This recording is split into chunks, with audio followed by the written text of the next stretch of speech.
Hi everyone, good evening. Welcome to today's Enterprise Hub. Thank you for joining us this evening.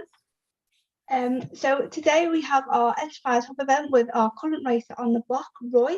And I'm really excited to introduce you to Roy. Before we really get going in tonight's conversation, I'm just going to do a couple of housekeeping. My name's Lauren and I'm the project worker for Writing on the Wall and for our adults and skills development offer, which cover projects like the Right to Work project, our Write What's Next project, and of course our Enterprise Hub project as well. We're now live on YouTube, so if you do not wish to be recorded, if you please turn your camera off. But if you do feel comfortable to do so, please do turn your cameras on, as it would be lovely for us to see all your wonderful faces today. We advise you to watch tonight's in conversation in speaker view while we're chatting, and then in gallery view when we open up for questions with our audience later on in the tonight's in conversation. And we want this to be a comfortable space as well for everyone. So in keeping with WOW's values, we ask you to please treat everyone with respect, which I'm sure everyone will. You'll be able to join in the discussion, as I said tonight, for our Q&A, and you can do that two ways. You can either type your question in the chat directly or message our fantastic tech Jenny this evening, so she'll collect them and pass them on to myself. Or if you're feeling brave, and hope you are, it'd be good to see your faces. You can raise your hand on the hand function, and we'll bring you up on screen and unmute you, and you can ask your question directly to Roy.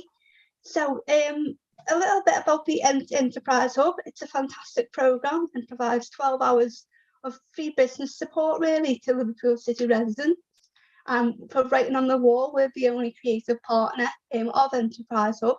So we can offer you initial consultation about your business idea or your freelance plan, or even if you've got an existing business, and then we'll be able to connect you with the main hub, who will assign you to a relevant business advisor. And the best part, it is absolutely all free as well. But tonight we're here to talk about Enterprise Hub, but also about understanding the core of stories really, and how you want to tell them. So for those of you who've not met our Writer on the Block, please let me introduce Roy. Roy was born in North Liverpool. His deaf, articulate and startling observed stories, they veer from the comic to the calamitous in breath, cutting to the quick as well, with the broad swath of people and personalities and characters that he comprises in Liverpool really. And in his first publication, Algorithm Party, which is here, which is absolutely, I've devoured this, absolutely love it, recommend picking that up. So that came out on Rough Trade Editions in 2020, and yeah, so please give a warm welcome to Roy. Cheers. You okay? Yeah, I'm good, Lauren. Thanks. Yeah, thanks for having me. Thank you. Is it bright enough in my room? Do I need a bigger light on, or? No, okay? No, looks sound to me. Yeah, looks sound on my end. Yeah, looks good. Okay. Yeah. So I'll just dive in. If you know what right with that. Yeah. Great. Okay. So I know that you were born in Walton, which myself I grew up there as well. Which I'm still here, to be honest with you. I haven't got out yet. But I know like for me as well, like for being like a freelance writer, there was like hardly any places like supporting like freelance writers. Do you know what I mean? Especially in that area. How have you actually made your living as a freelancer? The honest answer to that is I haven't yet. Yeah. I have a day job. I have to do a 9 to 5 job, like Monday to Friday. If I didn't do that, like what I make from writing, it wouldn't be enough to support me. My aim is that one day it is. That's probably a long way off, but to go back to your point about like support for freelance, I've only, some people here might have more experience than me being kind of freelance, because it's only since my collection came out, really, or just before it. I didn't think, and I suppose this is kind of a working class attitude, I didn't think anybody would support me, because I haven't been to university, I haven't been on any creative writing courses, my accent's not right, and I honestly thought, all that stuff people talk about funding, it won't apply to me, that. So it probably helped at the time, because I just cracked on writing without thinking about that. It's kind of like that. Like, I think if you think about like that side of things, I think it could hold you back a bit, couldn't it? Do you know what I mean? And it's definitely is that working class attitude of thinking, well, how'd you go about that? Do you know what I mean? Like, but it's definitely I just think you're absolutely fabulous, and I think that you're just gonna like skyrocket, to be honest with you. Honestly, like the pamphlet and collection that you brought out is just honest. It blows me away, to be honest. Like, I'm just like, oh my god, because sorry, go on. It was written just purely for enjoyment. Before I ever started to think about, might be able to make a living from this, might be able to get some bits of fun. It was not in my consciousness at that time. It was just write some stories. I think I mentioned this at one of the sessions the other day. It wasn't until 2018 when I went to see a bill including John Cooper Clarke, Mike Gary and Toria Garbutt, which funnily enough is back on this Friday. Oh, brilliant. The Guild, I come out of that gig and just thought, I should take this a bit more seriously than just amusing my friends and stuff. So that's when I made a conscious effort. But prior to that, I didn't know whether there was a lack of support or people were reluctant to support me, because I didn't really seek any. I didn't seek any support, and I was kind of lucky at the time when I decided I'm going to need some help. I'm going to need mentoring. I'm going to need someone's going to have to publish my book. Who I wonder whether I qualify for any of this funding people talk about. By the time I'd made that decision, I'd been hanging around with people for a few years. I'd made kind of inroads into this new world that I thought the door was locked on me. Like cut off. It was all in my head. I remember the first time I ever got some funding. And it was through somebody else had got some. And I was like, what is it? How is it? What? And they showed me and told me, and I was like, is that it? And they were like, I said, well, I should go for that. And he went, well, I should do it. And eventually I got it. And that kind of helped me during the COVID lockdown, right through 2020. That really helped me. I think that helps, doesn't it? Like, once someone points it in that right direction and say, this is where you can get it, or this is where you can go about and getting like funding, or even, as you say, writing courses. Like, I've heard of this writing course, and I think you should. But it does give you that boost and to go, you know what, sound, I'll go and do that. That's what it's about, I think. Just saying to things like this. Like the participants now have said, I'll come on here at 6 o'clock tonight and have a go at this. You maybe like the majority of it might think I've learned nothing there, but you might learn about one little thing where you go, I'll give that a go. Absolutely. That could open another avenue up for you. That's how I've done it, really. I've realised that like nothing's going to happen while I'm sat on my couch thinking about it. And it's breaking down going on to my next question about like the barriers, you know what I mean, for especially for working class writers, and how like you overcome that. And I think it's I think, as you're saying, like trying to surround yourself with like-minded creatives, really, do you know what I mean? And saying yes to things more as well. I think that definitely helps, isn't it? Like breaking down those barriers to opportunities, isn't it? Really? Yeah, the group aspect of it. It's like anything really. It's why kind of like Weight Watchers and Alcoholics Anonymous things. Why things like that exist is it's easier to do in a community than it is in a group. And once when I started to meet other people who had similar aims and interests as me regarding writing and performing, it got a lot easier. Yeah. Because they would introduce me to people in their city. They'd put me on a bill that I would never normally appear at. So it's just about plugging away for a while and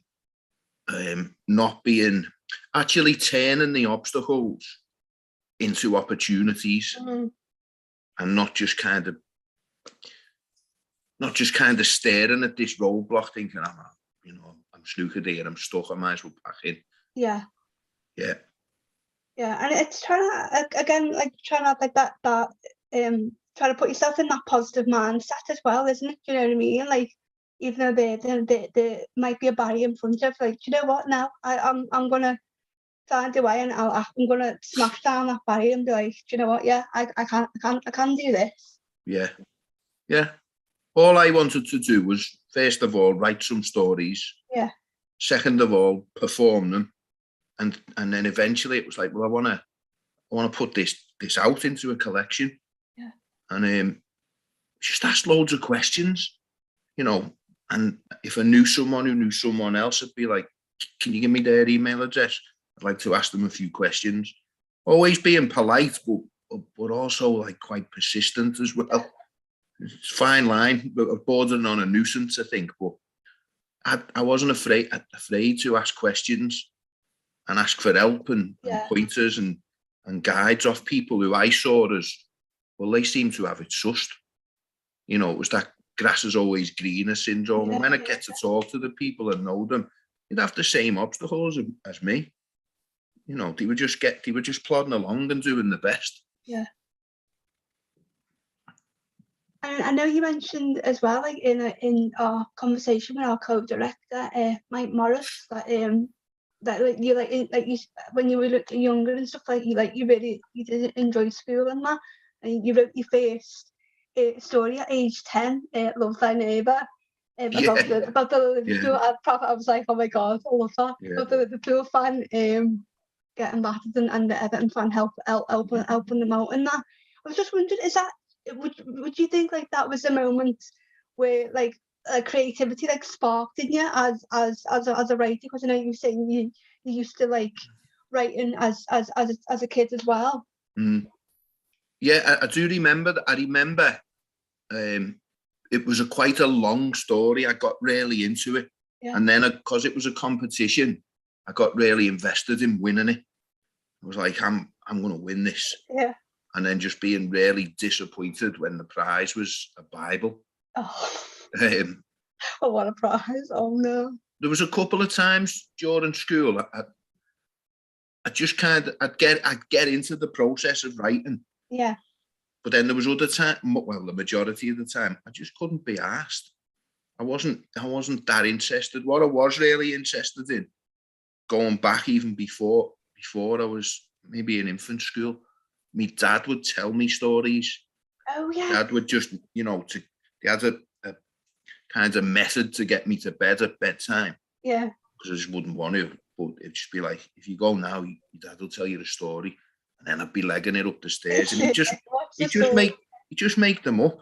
Yeah. He just literally make them up on the spot and kind of leave me on a cliffhanger. And just remember getting into the art of storytelling there. Yeah. And that was the first time.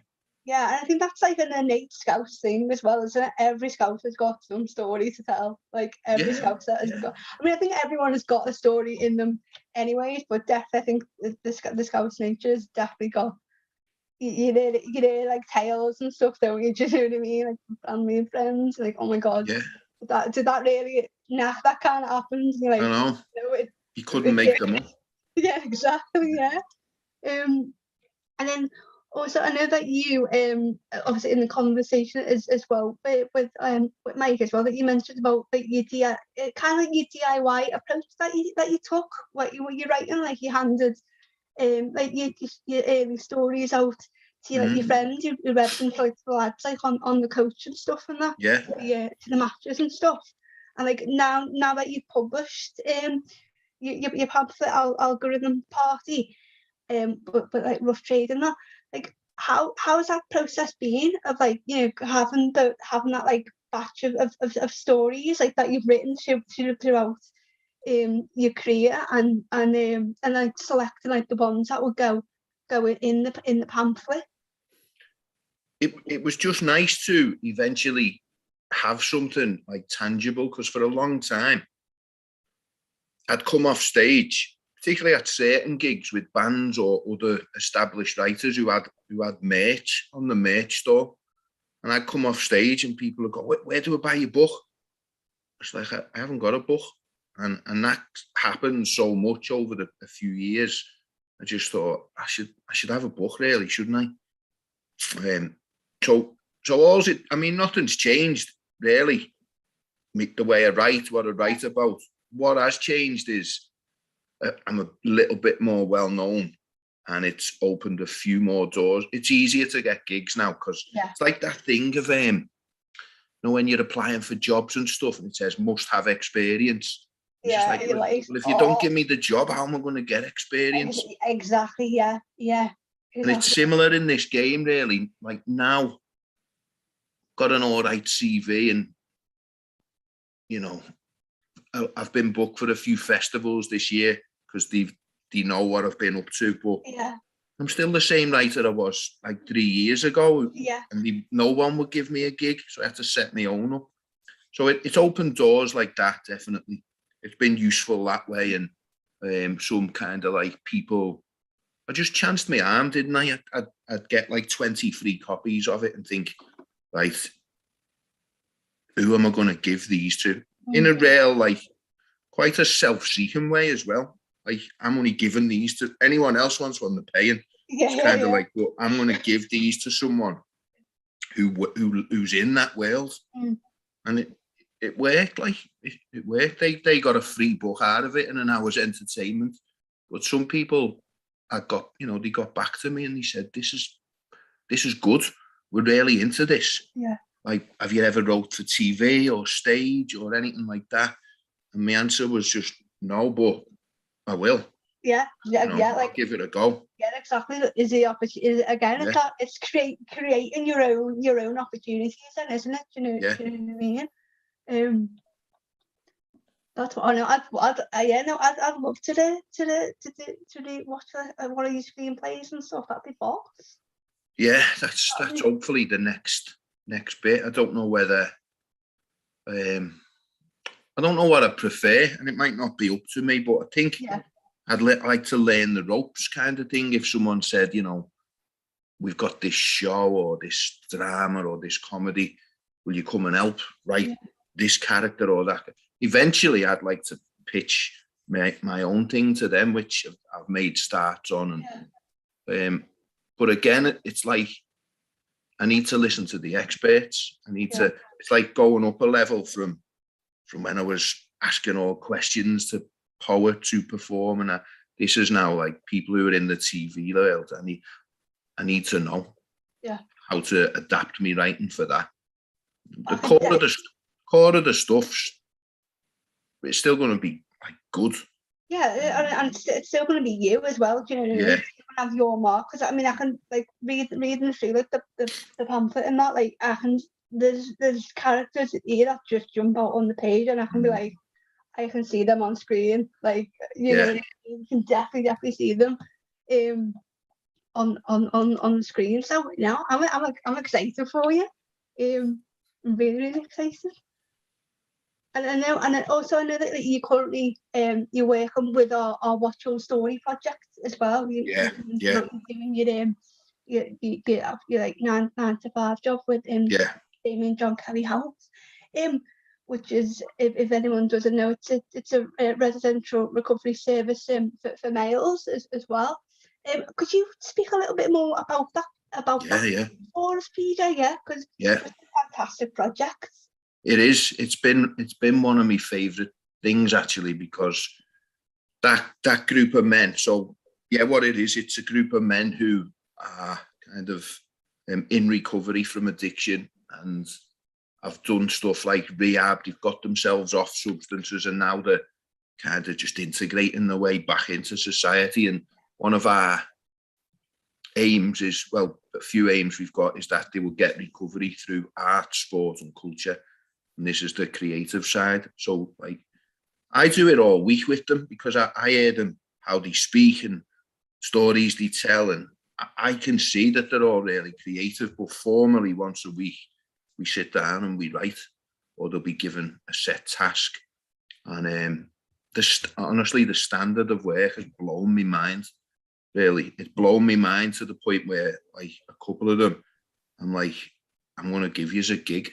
Like, I'm going to put you on stage, because them stories are like so good. If you got up on a stage in front of this, whatever, 150 people and read that story, I guarantee you it will go down really well. And we're just going to try and teach them how to perform really clearly and confidently. But it's been very interesting, that, and it's different styles of writing. And again, it's people like myself really who had no idea, A, they could do it, or B, that they would enjoy it. Emma comes to the sessions every Tuesday, and it's like one of the highlights of the week. Yeah, no, because Emma really get into it. Yeah, no, she shared some of the stuff that you were doing in the group the other day, and my head was like, "Whoa, that is this like the standard of writing." I was like, I couldn't even like write that in a million years. I was so impressed. I think it was one of the poetry things where you finished the line. I was just like, oh my god, like that is amazing. But that's fantastic as well, that you're kind of like paying it forward as well, isn't it? In a way, do you know what I mean? It's a fantastic opportunity to do that. But I know Emma absolutely loves that project as well. The timing of it was really good, like, because when just before Emma and myself started running the weekly sessions, I'd been taking the lads to gigs, to spoken word gigs, to giving them tickets for my gigs, and they come and watch me perform at bigger gigs, and it just gave them a little bug. It opened their minds, and made them, because when you watch stuff like that, it's not because the person performing isn't that good, but you always kind of think, I thought it when I've listened to and read other writers, I just thought, I could do that. Yeah. I could do that. Yeah. And I could tell that's what they watched me and thought, I could do that in their own way. And I went, well, it's funny you say that, because we're going to be running a group once a week now with writing on the wall. So it's time to pick your pen up. And they all have, all of them. Like, honestly, the standard, hopefully some of them are going to come and perform at the end of this residency. Yeah. Oh, brilliant. I really hope you do. I really can't wait for them to see them perform. And it's giving them like a fire in the belly as well, isn't it? You know what I mean? That's exactly what it is. It's like, as you said, like, I can definitely do that. And it's like, again, it's like opening their world a bit more now, isn't it? As well, and giving them like a clear like direction as well for them, which is brilliant, absolutely brilliant. It's another level. Like, whenever anybody gets stuck in life, whether it's depression or mental health or addiction, and the answer to it is going to it's going to involve purpose and belonging and connection. And those three things occur in that group just through 15 fellas picking a pen up. Yeah. And that to me, that's magic, and it's priceless. Yeah, it's like lightning in a bottle, isn't it? Do you know what I mean? Like there's something about creativity. Like, I don't know what it is. It is like it is life changing. Like, I know for ourselves, like, with the different projects that we've run as well. We've seen like the impact of creativity can do, and writing as well as a whole. And like, speaking like of creativity, and like, how do you reckon like we could like embed that more? Do you know what I mean? To like the vital services of like Damien John Kelly House and stuff. Like, do you reckon is there any way that we can embed it more through the recovery process for people? Yeah, like I don't kind of know any more around. I know about Writing on the Wall and how long it's been running, and how people who wouldn't normally access writing activities, they do it through Writing on the Wall. And that's what we just wanted to say to people. Like, you know, you've probably spent so long with a closed mind to art and creativity, that's part of the problem, is the closed mind. So let's just start opening our minds to things, and the thing doesn't really matter at this moment. It's just the fact that you're willing to open your mind a bit, and then the thing becomes important, whatever it is. Yeah. And I can see in that group, when people finish a piece of work and read it out, they've surprised themselves. Yeah. You can almost, they read something out and you can see this look on the face that goes like, fucking hell, that was good, that. Yeah, or like, they can't believe, like, have I just written that? Like, has that just come from my head? Do you know what I mean? Yeah, and then it's kind of like my job to say to them on a much wider scale, that thing you didn't think you liked, and you definitely didn't think you were good at, how many other things are there out in the world there that you won't know about because of the closeness, the cynicism that you have and you develop in addiction? But we're just based on having a go. We're based on having a go at stuff. And you'd often find when you do it with the right kind of spirit, you get into it. And that's where your life becomes a bit fuller. Yeah. But I know it is corny, it is cheesy and predictable, but no, it's absolutely true at the same time, isn't it? Save people. Yeah, absolutely. Yeah, 100%. Like, I mean, and especially through lockdown as well. Do you know what I mean? The amount of like art, like even like listen to like a podcast, listen to like throwing records on and stuff like that, or watching like a live gig on Zoom and that, and pick up a book and like reading and that. I mean, with that, PJ, like with like doing like the writing with like Damien John Kelly House, like if like someone would like to go into like that field as a freelancer, like, have you got any advice for them? Like, what opportunities would they be? Do you mean to kind of like teach writing in like a environment like ours? Yeah, like kind of like, you know what I mean, like going in as a freelancer and wanting to like, you know, help facilitate that. Yeah. So I think later this year someone's going to come in and what they've got is something they were successful with, it's called a project grant. Oh, right, okay. So they develop a project, and their project was to work with men in recovery around creativity, writing in particular. So the organisation doesn't have to pay for it. It doesn't cost them anything. Yeah. The person coming is still being paid by this grant, and that probably be starting around summertime, at the end of summertime.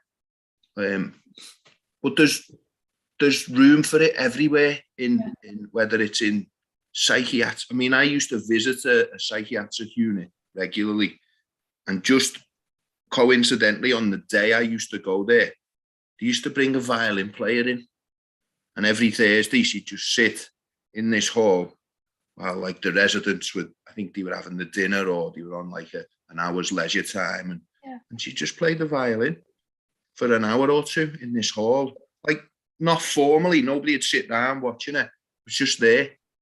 And the effect it used to have on people, and then eventually people they'd sit round, they'd sit round and they'd listen, and there'd be times when they'd ask the staff, can the violin player come back in tomorrow? And they're like, we can't, we can only have her once a week. It was magic, that. I used to like it myself, because I know, I mean, like I know, like music therapy is a big part of like some like recovery process as well, isn't it? Or like as you say, like going into like like hospitals and stuff as well. I mean, to be honest, I just think the government just needs to like fund like a branch of like art therapy. Do you know what I mean? And put money in that way into the art as well. Like that would just, I think that would just help so many people.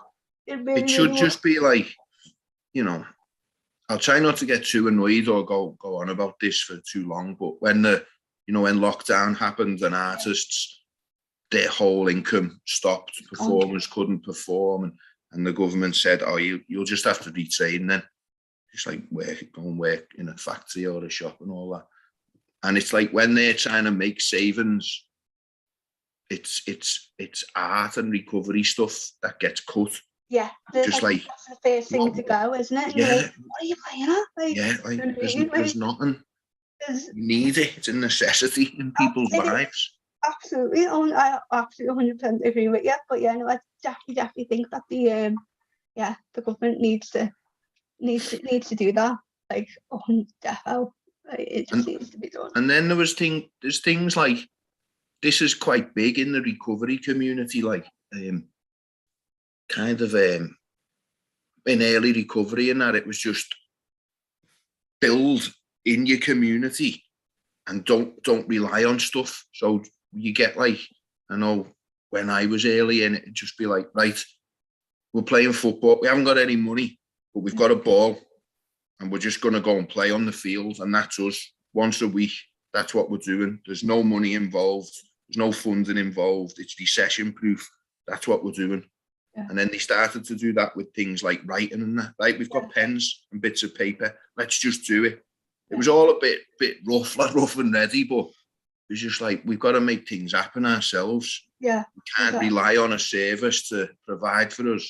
That service will probably get shut down anyway, and if we rely on it, then we've got nothing. And that's why as well, things like writing on the wall has been running 20 years. It's so important for people. So imagine how many people have interacted with writing on the wall as a participant like this, as an audience member, a performer. Just over 20 years, you're talking tens of thousands, really, aren't you? Yeah, exactly. And I mean, I've been with them 4 years now, nearly 5. And like the amount of like I've seen in the participants, and I mean, not just like the development of the writing, which is amazing. I think it's like the confidence that they have in themselves as well. Like seeing it from, when they first start the course, like, I don't feel like I'm a writer, to getting in published and stuff like that as well. I think you're right, as writers and wanting to be writers is trying to find that community early, isn't it, really? A community of writers. Find your tribe, whatever it is. Find your tribe, and you'll know when you found them, because you have that sense of ease and comfort, really. Kind of like, I know my girlfriend, she's told me about when that happened for her, and she was kind of in her previous relationship and it was dying on its ass, and she was bored and trapped, and she found this group in the local pub They were called A Firm of Poets. Oh wow. And like, she got up and done some of her poetry, and they were amazed. They were like, "You're brilliant." And they booked her for a gig, and they gave her £50, and she couldn't believe it. Oh no. And she's like, she's quite successful with it now, but she says it all started there. She said, I found myself in the pub back room every Thursday night with these group called A Firm of Poets. She said, I just came alive, and I got out the relationship, and I moved out, and I started to get me confidence and perform. She said it literally changed their life. That meeting, I think she's seen a flyer. Oh yeah. Somewhere, and, Yeah. and it said like every Thursday or whatever, this group come here. And she just went, I'm going. Yeah. Well, I'm just gonna go.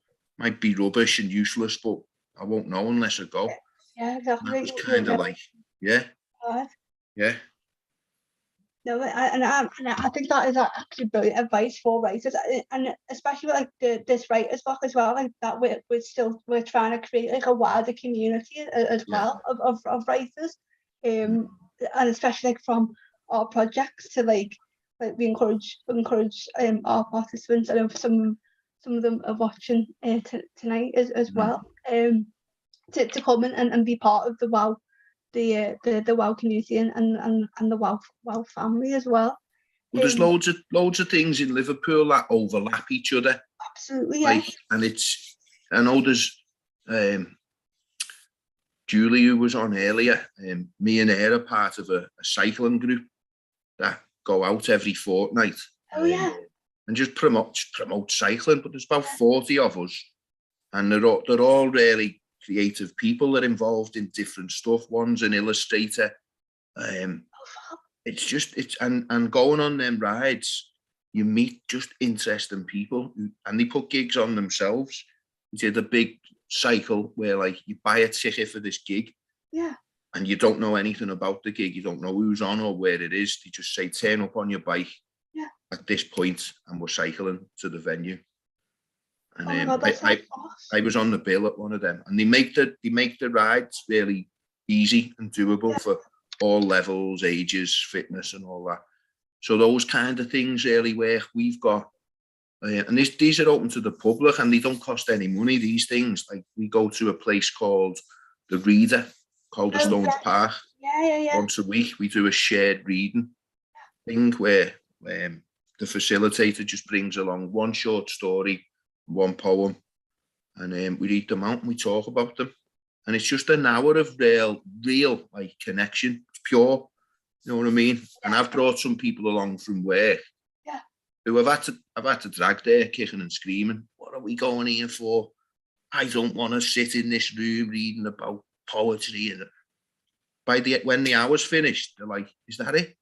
Can we do another hour? It's magic to see stuff like that. But it's out there. You just got to find it. Ask people and read notice boards in places like the Blue Coat and the Florrie and all that. There's a lot of people just like grassroots community, like heroes in my eyes, writing on the wall, the Florrie, all places like that. They're providing stuff for people. And through doing that, it's where you find out about other stuff, and your life feels a bit fuller. You have a bit more purpose, and your creativity just flows. It flows because you catch it. It's contagious. Whatever you're around, it's who you are. Really, you are what you're around. If you're hanging around with 20 really negative people, that's what you're going to be. If you're hanging around with a group of people who have got ideas, they take action on them, they make things happen, it rubs off on you. I wouldn't do anything on my own, me. Like in the beginning, I needed groups for everything. So even with fitness, I go to the gym on my own, sit on my phone for an hour. Saying I get bored. I'm like, I need like a gym buddy or a gym group or something to write. The minute I'm in a class, I do more in that hour than I've done in the previous 2 weeks, and that's what I needed with writing at first. So I used to go to that group because there was an onus to actually produce pieces of work. And have work that you can share as well, and be like, you know what, I worked on that for like a couple of days or a week or however long it may have took you, and this is what I've got to show for it. I wanna share it with you. Mm. And then speaking about overlapping stuff as well, like overlapping with the arts and the groups and stuff and that. I was wondering, how did you get involved with like the Violet Society? And what was like the process of like, you know, setting like the nights up and that, which have gone like from strength to strength as well? Yeah, it was a record label just initially set up by one fella who had kind of like the know-how, and then another fella who was good at design, and that's what they did. And they brought some records out, and he lived in Manchester and he lived in Paris, and he said, you know, you're our man in Liverpool. You're our man. We know you from our gigs. We see that you go to a lot of gigs. You know a lot of people, and do you want to have a go? And I started thinking like they were asking me to set the next Glastonbury up, and it was all a bit much in my head. Yeah. Oh my God. And it's really not. You know what I mean? It was just get 4 acts, quite varied if I can, and book a venue. And I think what I did again in the beginning, I knew like these tickets aren't going to sell themselves. You know, and if I want to pay people, and if no one comes, I can't pay people. And I just kind of, the contacts I've made over the years through the recovery community, through meeting people at gigs, even at the football, my family, their mates, old mates, I'd ring them up. I'd just ring them up and say, listen, I'm putting this gig on. I need you to back me up. Like, here's the ticket link. Yeah. And then I'd ring them 5 minutes later. Have you bought them? Have you bought them yet? So it's just being a real nuisance in the beginning, but I think it pays off. And I knew like if they do buy tickets and they do come, I have to make the gig so good that they come back, and I don't have to pester them next time. Yeah. And then it's telling them, isn't it? Like telling people like, oh, do you know what? I went to this belter gig. Yeah, that's how it works. Yeah, they always come back and they always bring someone new, because it's like a variety night, and the way it's set out, it runs really smoothly and quickly, and you sat down, and it's not like a rowdy. When you say the word gig, you know, most people think, you know, you stood up in a dark and dingy room and packed and sweaty. This isn't like that. There's a big, massive window upstairs in Leith, and once the winter's over, the light shines through it, and everyone's sat down at tables and spaced out. So it's busy, but it's not packed. Yeah, you know, packed. It's nice and civilized. I just thought as I was getting older, I don't want to stand up in box rooms for 3 hours. Yeah, anyway, they have to sit down. Like, no, but that's got its reputation. Sells the tickets now. The kind of the night, and what it is, it's the people who back us up. They believe in us, so they'll buy tickets without even knowing who anyone is on the bill. Yeah. They'll go, "Oh, we trust them. They'll be good then," you know. Yeah, I mean, I find that exciting as well, you know, because it's like, oh, it's discovering something new. Do you know what I mean? It's like sometimes like I go to a gig and I haven't got a clue who's on in that. I'm like, oh, I actually like this band or this person. But no, if you're able to go, definitely go to another a Violet gig, 100%.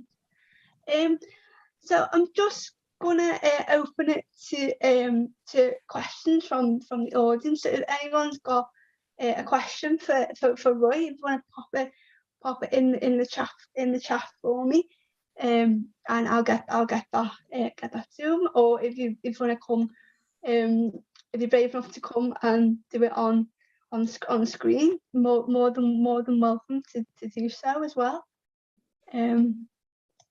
And just one last question from me really is, what's the best piece of advice that you've had from either like another writer or creative? It's not really like specific advice. It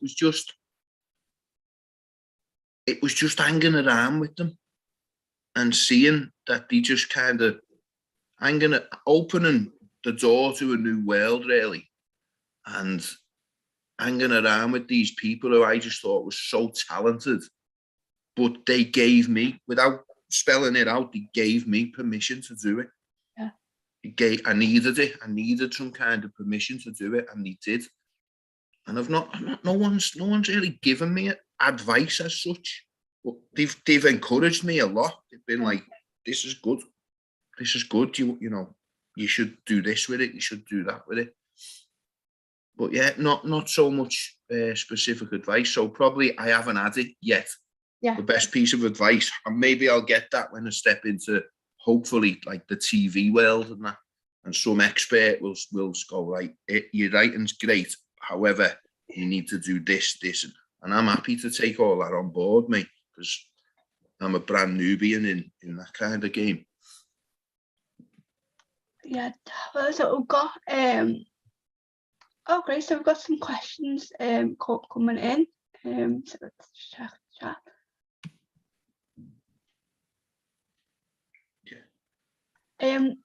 Yeah, so I know like we're speaking to Emma about like tonight's gig and stuff and that, and then she's mentioned about to recover is to gain something lost. Yeah. And we were just wondering like how do you think creativity and art like a part of that? Yeah, it's so there's lots of kind of places probably around the world, you know, mental health rehab and addiction recovery, and they focus on you know, behavior, you know, kind of righting the wrongs from your past, and that's necessary. But I think there's a lack of like creativity. There's a lack of it in recovery. That could be the missing piece for a lot of people. Well, people will do a lot of therapy and a lot of looking in the mirror and go, I've worked so hard to get where I am now, but now what? Yeah. Like, now what? I don't fancy getting a job in this shop or this. Yeah, I think it's not encouraged enough. It's kind of seen as some kind of like airy, you know, icing on the cake type stuff. But oh yeah, it's a luxury type thing, or it's a hobby. But you can actually, I see it. I see it in work. It's a key part of seeing people come to life. Yeah, absolutely. It is a vital a vital piece of I'd say of the process, really, isn't it? Really. Yeah. And then we've got another question coming from Angela, who's asked, how do you develop the confidence to do to stand up on the mic and read your own stuff? And she's also said, do you ever get used to the nerves, or do you just ignore them? That's a good question, that, Angela, because there's a way to do it, the performance stuff. And I think in the beginning I was just real rough and ready. I wouldn't think it through too much. I'd get on the stage nervous but pretending not to be, and I wouldn't have anything prepared. I'd waffle a bit. I'd probably and ah too much, and then kind of make apology. And somebody just said to me, like, if you're going to do this, you know, you're getting good at this, your writing's good, you're performing, you need to have a kind of, not an act, you know, but he said you need to know what you're doing before you go out. So kind of like the first rule he told me was, don't be apologising, don't be like mumbling and, oh, I'm sorry, this is a bit rough, this one, or this is a bit long or a bit dark. Don't ever apologise. Be confident. Like, it comes with practice. He said, maybe think before you go on, how you're going to go on. You're going to walk slow, or what? You're going to stare at the audience. What are you going to do? And have some kind of phrase. You know, you're going to go on and, I'm Roy, I'm from such and such, and I believe in blah, blah. What are you going to... It's good to prepare. And I used to think, no, that's pretentious, that I'm not doing that. But then I realised quite quickly it's not pretentious. It's just being prepared. And the nerves, they don't ever go. They just get kind of easier. You just understand them for what they are. And the nerves, you can turn them into excitement and like pleasure and anticipation. But it's all practice. It's all practice. I've done loads of little gigs and loads of gigs where the crowd weren't interested, and it helps make you that type of stuff.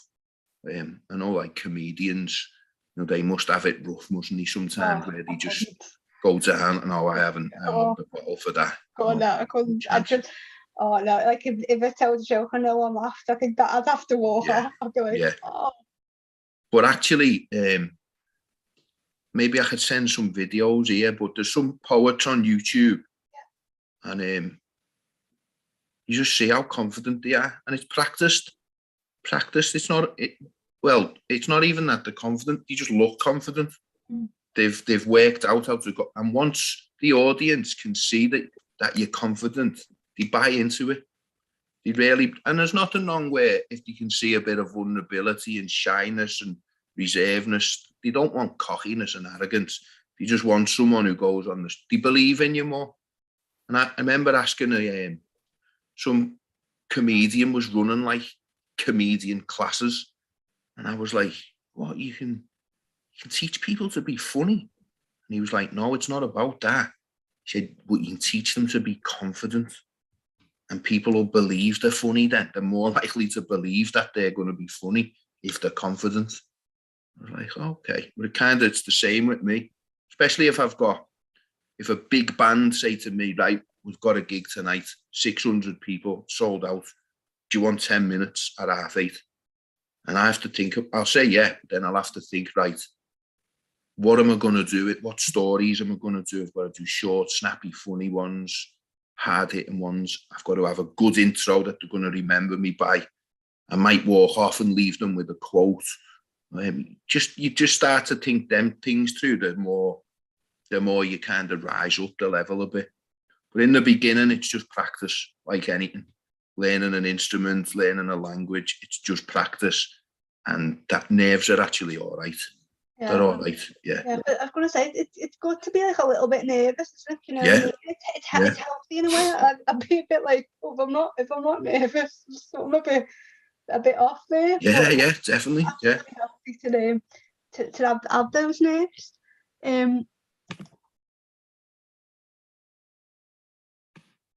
Is it Rebecca? Rebecca's asked a question there. Oh yeah, here we go. So how did you go about going into the psychiatric ward, Roy? And it's fantastic that you did. That was just a coincidence, that down to my day job. A previous place I worked a lot with veterans, and sometimes veterans would be in this psychiatric unit with a view of coming to the place I worked. So I'd go in and meet them and explain to them what we were, and it was just a coincidence that on most of the days I went in, they had the violinist there. So we're kind of filling out these boring assessment forms while going on, violin playing behind me. It was great. Right. Does anyone else have any questions for Roy? Pop them in the chat for us. Or do you want any specific advice about even writing short stories and doing your own gigs and stuff like that? Just pop them in the chat for me.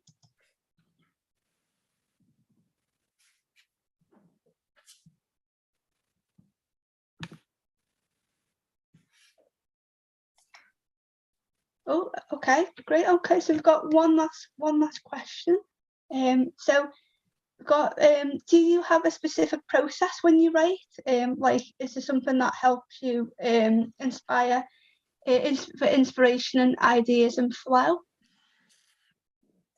I normally have a core idea, so it can be something as basic as, right, I'm going to write a story about mistaken identity. And it's going to be quite dark, but there'll be funny bits in it. Sometimes that's as basic as it gets. And my process is that I can't, where I'm sitting now, this is my living room, I can't write in here. I just get distracted, and I don't know what it is, but I found a place in town where I go and I sit there for like 5 or 6 hours at a time. And so your surroundings are important. You've got to find somewhere. If I felt comfortable here, or if I had my own little kind of study room, I'd probably do it here, but I'm just too undisciplined, I think, to do it in my own gaff. I'd be like writing a paragraph and going making a piece of toast or something, and then when I'm in the fridge getting the butter, I'd find, oh God, that chicken's got to be cooked by tonight. And you just go out and commit to it.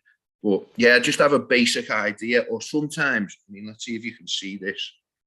Over about the past 3 years, every time I get an idea, every time I overhear a conversation that I think is funny, or a sentence that sounds really killer, I don't carry a pen or anything. I tend not to have my bag with me. It's got my notes on my iPhone. So I'll show you this if you can see it. Let's see, where's the camera? No, the screen's too bright, innit? Oh. It's a shame that I got that far. Anyway, I've got like reams and reams of notes in there, like years worth of just stuff that when I look back, I think, what's that? When did I write that? And how and why? But it always kind of comes in really useful if I'm a bit stuck. Mm. Yeah, so always make notes. Yeah, that would be my thing. Your idea that, oh, I'll remember it. You won't. Yeah. You won't remember it. And let me see if I can. I haven't got it to hand, but there's a great book. There's a really good book that I read in one sitting in the airport, and it's called How to Write Everything. And it's by a fella called David Quantick.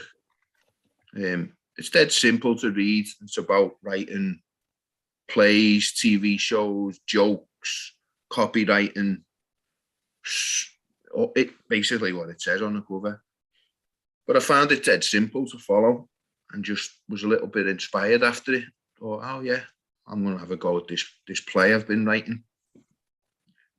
So yeah, I kind of always seek stuff like that. Oh, sounds boss. Yeah, if Jen could find that and pop that in the chat, that'd be brilliant. I'm definitely looking for that one. Type that in now.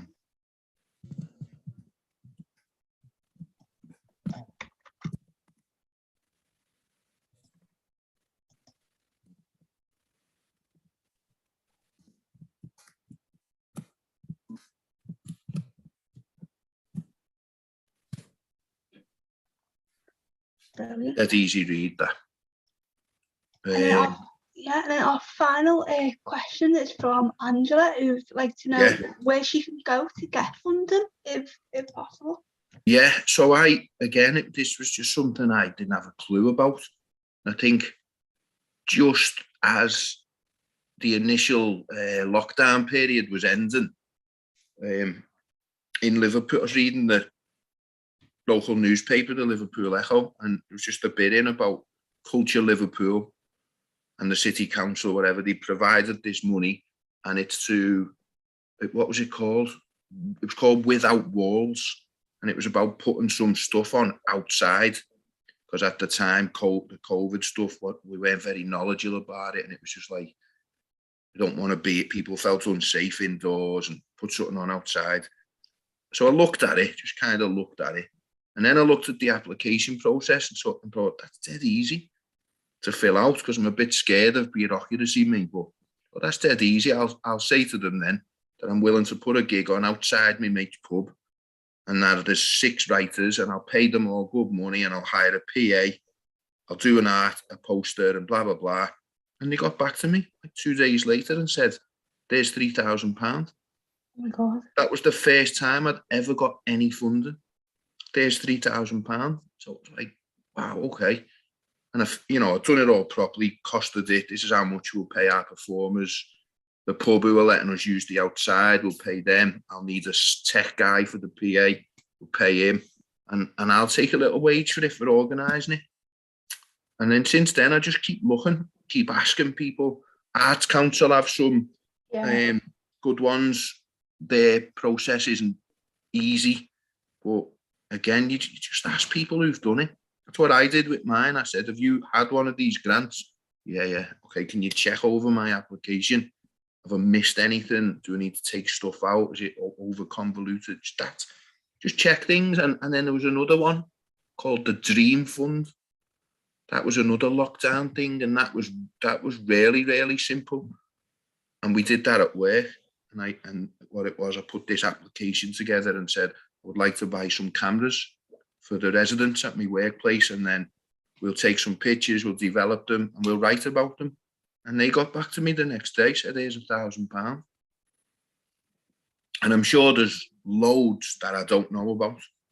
Absolutely loads that I don't know about. And it's just about asking, searching, and being willing to be knocked back as well. Because there'll be a lot of knockbacks at first. You just keep going with it. But yeah, hopefully if the gig we do at the end of this residency, where I get to meet people, bring your pen or your phone and we'll swap kind of ideas. I'll let you know where I've had funding from and where the apps are easy and you might need help filling it out. Yeah, it's all about just sharing ideas. Yeah. Oh, amazing. Oh, thank you so much, PJ. And thank you so much, everyone, for attending this evening. PJ, I've absolutely loved chatting to you. Absolutely. Been great. It's been really brilliant. So if you want to learn more about Enterprise Hub, you can always go to our website, www.writingonthewall.project/Enterprise Hub, or you can email our project manager for Enterprise Hub, Amy Carrington, at amy@writingonthewall.org.uk. And as I say, yeah, it's a free 12-hour business advice. All you've got to do is be LCR resident, over 16. You can be employed, unemployed, in full-time education, even as a registered freelancer as well. If you've been registered with HMRC for less than 3 years. Royce, thank you so much. Honestly, I've absolutely enjoyed. Thanks, Lauren. And the advice, honestly, the advice that you've given is so valuable. So you can join Roy's next Writers Bloc event. He has his workshop on Saturday the 19th of March from 6 p.m. till 7:30. This is where it's called the Angel in the detail, so that'll be exploring all about the importance of detail within short stories. So you can go to our website for that to book your tickets. And also next week will be his final week, so we have our second block social, our third workshop, and then of course our live and in-person block yes. on the 21st. I'm honestly I'm really excited, and please as well, if you've got work and you'd love to perform, we absolutely encourage you to come along, sign up and do it, and do you know what I mean, and build that experience up for you, and share the work that you've produced over this amazing residency. I'd just like to thank our funders as well, Enterprise Hub and European Regional Development Fund, and also thank you to our audience. We're going to be sending out. Yeah, it's been absolutely, I absolutely loved it. So we're going to be sending out our event management form. So Jenny will be sending that out for us. It just takes three minutes to fill out, but it helps us with essential information about who's been engaging with our events, and help shape the feedback that you give, help shape future events as well. And then yes, and also if you do know anyone who is currently unemployed and in the LCR, we do have our right to work two brand new offers, an 8-week course which is developing all different writing throughout, and then also we have our mentoring offer as well with incredible mentors like Anthony Naxagorian, Von Battle Felton and Naomi Summer-Chan. If you'd like to find out more about that, again, you can visit our website. It's www.writingonthewall.org.uk, and then you can go to our projects and the Right to Work page. Yeah, so again, thank you. Thanks, everyone. Cheers. Yeah, being boss. See you next time. Thanks, Lauren. Thanks, everyone. Brilliant. Take care, everyone. See you soon. Thank you. See you soon. Bye. Bye.